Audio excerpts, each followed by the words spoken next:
বান্টি, তুমি কি আইসক্রিম খাচ্ছ? এটা কি খেতে অনেক মজা? আমারও না আইসক্রিম খেতে খুব ইচ্ছে করছে। আমাকে একটু দাও না, আমি তো কখনো আইসক্রিম খাইনি। একটু দাও বান্টি। আইসক্রিম খেতে ইচ্ছে করছে বললেই হলো? আমাদের বাড়িতে টাকাও আছে, অনেক আইসক্রিমও আছে। আমি তোকে আইসক্রিম দিতে পারবো না। কেন দিব তোকে? তোর বাবা মাকে বলবি আইসক্রিম কিনে দিতে। এরপর সেখানে বান্টির মা বাঘিনী চলে আসে, আর সে এসেই বলতে থাকে যে, আরে বান্টি, সেই কখন থেকে তোকে ডাকছি, বাড়ির কোথাও তোকে খুঁজে পেলাম না। তুই এখানে কি করছিস? আইসক্রিম নিয়ে এখানে এসে খাচ্ছিস? আর এই ছোট লোক কাঠুরের মেয়ে এখানে কি করছে? এই মিনা, এই বান্টির কাছে তুই কি করছিস রে? এক্ষুনি বাড়ি যা বলছি। মা দেখো না, মিনা আমার কাছে কতক্ষণ ধরে আইসক্রিম চাইছে। ওকে কখন থেকে বলছি আইসক্রিম দিব না, তবুও আমার কাছে দাঁড়িয়ে রয়েছে। মিনা, তোদের মতো ছোট লোকেরা সবসময় অনেক লোভী হয়।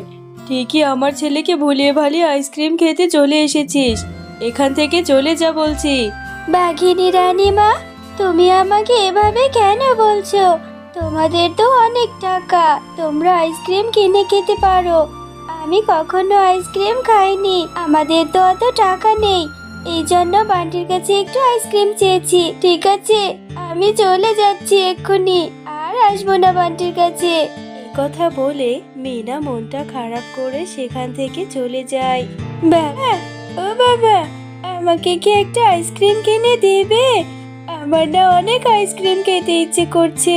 জানো বাবা, স্কুল থেকে ফেরার সময় দেখি বান্টি আইসক্রিম খাচ্ছে। আমি ওর কাছে একটু আইসক্রিম খেতে চেয়েছিলাম।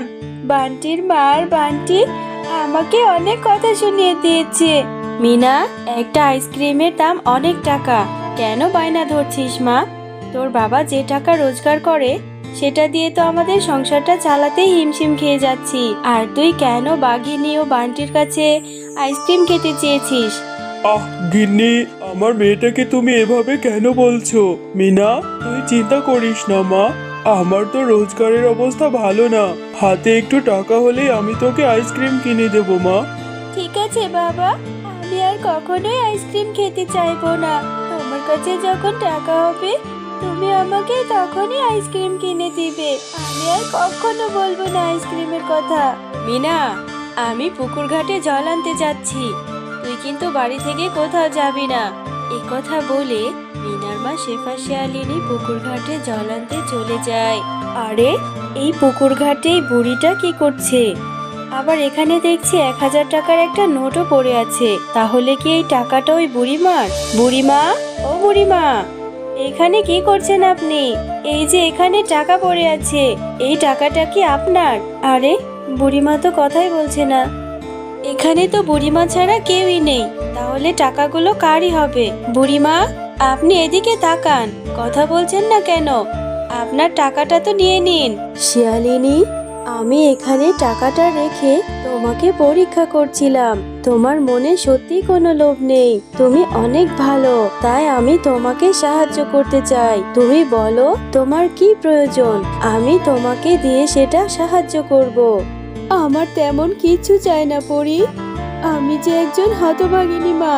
আমার মেয়েটা আমার কাছে একটা আইসক্রিম খেতে চেয়েছে, টাকার অভাবে আমি ওকে একটা আইসক্রিম কিনে দিতে পারিনি। তোমার যদি দেওয়ার থাকে আমাকে একটা আইসক্রিম দাও, যাতে আমি আইসক্রিমটি নিয়ে আমার মেয়েকে দিতে পারি। শিয়ালিনী, তুমি আর কেঁদো না, এই নাও, এই গাছের চারাটি আমি তোমাকে দিয়ে দিচ্ছি। এটা বাড়িতে নিয়ে রোপণ করবে, কালকে দেখতে পাবে এই গাছটাতে অনেক আইসক্রিম ধরবে। তুমি সত্যি বলছো পরি? সত্যি এই গাছটাতে আইসক্রিম হবে? তাহলে তো ভালোই হবে, আমার মেয়েটাকে আমি আইসক্রিম খাওয়াতে পারবো। তোমাকে যে কি বলে ধন্যবাদ দেব, তুমি অনেক ভালো গো। এরপর শেফা শিয়ালিনী পরীর দেওয়া সেই চারা গাছটি বাড়িতে নিয়ে যায়। বাড়িতে নিয়ে তার উঠোনের সামনে রোপণ করতে থাকে। আরে গিন্নি, তুমি এখানে কি করছো? এই চারা গাছটা কোথায় পেলে? এই চারা গাছটা উঠোনে রোপণ করছো কেন? এরপর শেফা শিয়ালিনী মিচকে শিয়াল ও তার মেয়ে মিনাকে সবকিছু খুলে বলতে থাকে। মা, তুমি সত্যি বলছো এই গাছটা থেকে আইসক্রিম হবে? তাহলে তো অনেক মজা হবে। আমি প্রতিদিন অনেক অনেক আইসক্রিম খেতে পারবো, তাই না মা? পরের দিন সকালবেলা শেফা শিয়ালিনী ঘুম থেকে উঠে দেখে সেই ছোট চারা গাছটি থেকে বড় একটা আইসক্রিমের গাছ হয়েছে, আর সেই আইসক্রিমের গাছে অনেক আইসক্রিম ধরেছে। মা, বাবা, দেখো না আমাদের উঠানে কত বড় একটা আইসক্রিমের গাছ হয়েছে, কত আইসক্রিম ধরেছে। এই সব আইসক্রিম এখন আমরা খাবো। আমি প্রতিদিনই আইসক্রিম খেতে পারবো, তাই না? ওগো, এবার বোধহয় আল্লাহ আমাদের মুখ তুলে তাকিয়েছে। তোমাকে আর কাটতে হবে না, তাই না? এখন থেকে তুমি গাছ থেকে কিছু করে আইসক্রিম পেড়ে বাজারে নিয়ে বিক্রি করবে, তাহলে আমাদের সংসারটা ভালো মতো চলে যাবে, তাই না? এরপর মিচকে শিয়াল গাছ থেকে কিছু আইসক্রিম পেড়ে বাজারে নিয়ে বিক্রি করতে থাকে, আর তাদের সেই আইসক্রিম গাছের কথা তাদের বনের অন্য পশুরাও জেনে যায়। ওগো, শুনেছো? আমাদের বনের শেফা শিয়ালিনী নাকি এক মায়াবী পরীর থেকে একটা গাছ পেয়েছে, সেই গাছে আবার আইসক্রিম হয়। তাই নাকি? এটা কি বলছো বউ? সত্যি যদি ওই শেফা শিয়ালিনী পেয়ে থাকে, তাহলে তুমিও যাবে ওই পুকুর ধারে গিয়ে, তুমিও শেফা শিয়ালিনী যেভাবে চারা গাছ পেয়েছে সেভাবে তুমিও চারা গাছ নিয়ে আসবে। এরপর বাঘিনী শেফা শিয়ালিনী যেই পুকুর ধারে জল আনতে গিয়েছিল, সেও সেখানে জল আনতে যায়। আরে, শুনেছি শেফা শিয়ালিনী এখানে 1000 টাকা পেয়েছিল, কিন্তু এখানে এসে তো দেখছি অনেকগুলো টাকা। নিশ্চয়ই বুড়ি মায়ের এতগুলো টাকা না। আমি এই টাকাগুলো কলসির মধ্যে লুকিয়ে রাখবো, আর বাকি 1000 টাকা বুড়িমাকে দেব। বুড়িমা, ও বুড়িমা, আপনি এখানে বসে আছেন? এখানে আপনার টাকাটা পড়ে পেলাম। এই নিন আপনার 1000 টাকা। এই 1000 টাকা নিয়ে নিন, আর আমাকে একটা জাদুর আইসক্রিমের গাছ দিয়ে দিন। বাঘিনী, তুমি অনেক লোভী। আমি তো এখানে 1000 টাকা রাখিনি, আমি এখানে অনেকগুলো টাকা রেখেছিলাম। তুমি এতটুকু টাকার লোভ সামলাতে পারোনি। তুমি একজন রাজার বউ হয়েও এত সামান্য টাকার লোভ সামলাতে পারোনি। সামান্য আইসক্রিমের গাছের জন্য তুমি এখানে চলে এসেছো, তাই তোমাকে তোমার লোভের জন্য শাস্তি পেতেই হবে। এই নাও, আমি তোমাকে জাদুকরী শক্তির মাধ্যমে গরিব করে দিচ্ছি। এখন থেকে তুমি সাধারণ পশুর মতোই দরিদ্র।